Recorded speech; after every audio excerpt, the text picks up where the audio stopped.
Jagdish Sharma wipes away a tear as he describes the price he's paid for the right to know.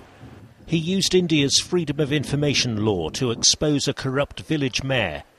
It led to a confrontation in which Sharma's daughter-in-law was killed. Who will look after these children now, he asks.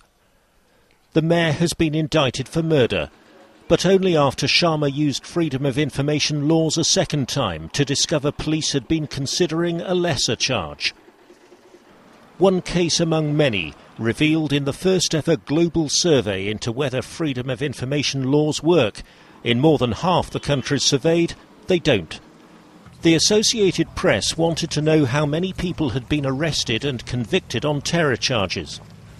It put questions to all 105 countries that have right-to-know legislation.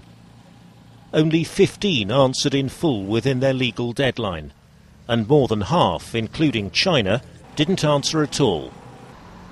China improved its right-to-know legislation because it had to, as a condition for joining the World Trade Organization. But it rarely allows it to stand in the way of the country's rocketing economic growth. Zhao Fengping used the law to show that the planned demolition of her mother's home in the city of ZHENGZHOU was illegal. But the local planning bureau simply ignored her. The house was torn down anyway, and this is all that's left of it. Campaigners like Tom Blanton in Washington say the global freedom of information movement will only succeed if people keep pushing their governments to open up. I think it was Martin Luther King who said, laws just declare rights, but they don't deliver them.